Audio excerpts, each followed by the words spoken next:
I'm sure you've heard the news, but what you might not know is the full extent of the scandal. Hold on to your seats, folks. We have a story that is shaking the very foundations of Equatorial Guinea. This is not just another political scandal. It's a seismic event that has sent shockwaves through the entire nation. For there is nothing hidden that won't be revealed, and nothing concealed that won't be known or brought to light. Luke chapter 8 verse 17, Baltasar Ebang Engonga and his striking wife seem to embody mutual self-destruction. Bound by their provocative, opposing desires, they have taken their turbulent relationship to new heights. Despite their differences, they share a few common traits. Both possess innocent appearances and an unabashed willingness to satisfy their private needs. Together, they've turned the internet into a battleground of explicit content, as if vying for some wildest partner title. The spectacle has led many to view their behavior as nothing short of public humiliation. Their private lives were laid bare in a way that surprised even those who thought they knew them. Baltasar initially dominated headlines with over 400 recorded encounters with more than 300 women, carried out in settings like his office, home, and beach. Yet the release of his wife's video shattered the image of her as the victim, revealing a side that made Baltasar's exploits seem tame by comparison. Her recent video, now widely circulated, portrays her as someone unrestrained in her desires. Beneath her seemingly innocent look is a woman passionately seeking fulfillment that she feels Baltasar has failed to provide.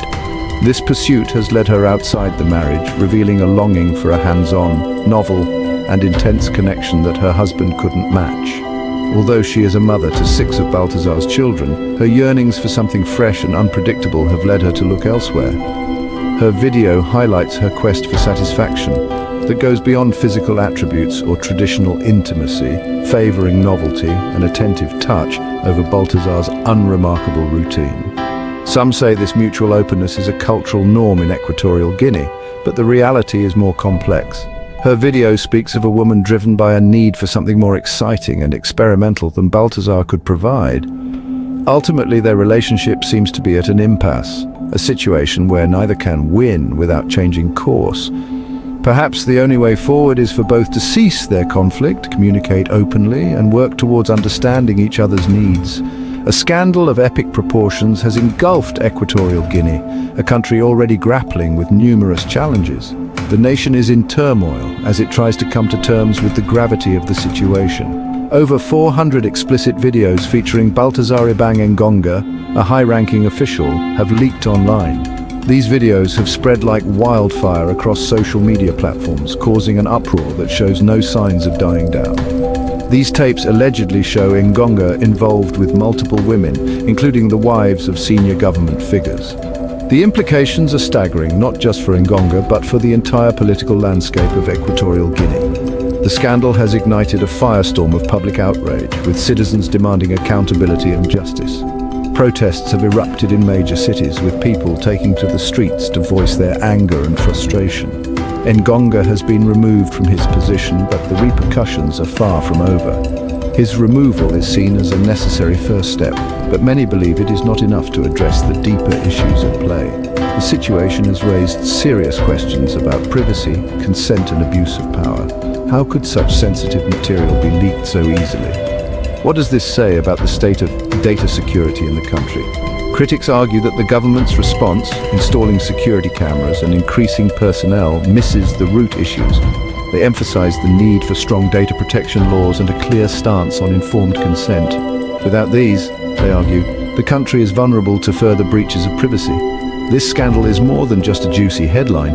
It's a wake-up call for the nation to address deep-rooted problems in governance and societal norms.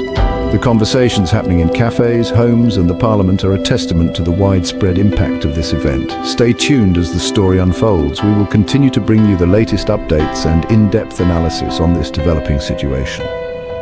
The eyes of the world are on Equatorial Guinea, and the nation stands at a crossroads. How it responds to this crisis will shape its future for years to come. To understand the magnitude of this scandal, it's essential to look at the historical context. Equatorial Guinea has a history of political turbulence and corruption. Previous scandals have rocked the nation, but none have been as explosive or far-reaching as this one. Political analysts are weighing in, offering their perspectives on what this means for the future of the country. Some see it as an opportunity for reform, while others fear it could lead to further instability. The public is divided, with some calling for immediate action and others urging caution. The government has held multiple press conferences attempting to manage the fallout. Officials are keen to show that they are taking the matter seriously, but their efforts have been met with skepticism. Many believe that more transparency is needed to restore the public trust. Social media has played a crucial role in amplifying the scandal. Hashtags related to the incident are trending, and online petitions are circulating, demanding justice and accountability. The digital age has made it impossible for such events to be swept under the rug. The scandal has also attracted international attention. News outlets around the world are covering the story, and global reactions are pouring in. The international community is watching closely, and there are calls for external investigations to ensure a fair and thorough inquiry. Legal experts are now involved, dissecting the case from every angle. There are discussions about potential charges, the legal ramifications for those involved, and what this means for the country's legal system. The courtroom battles that lie ahead promise to be intense and closely watched. Community leaders are stepping up, organizing town hall meetings and public forums to discuss the scandal and its implications. These gatherings are providing a platform for citizens to voice their concerns and propose solutions. The sense of community and collective action is palpable. Educational institutions are also getting involved. Schools and universities are incorporating discussions about the scandal into their curricula, using it as a case study to teach students about ethics, governance, and the importance of privacy and consent. The younger generation is being encouraged to think critically about these issues.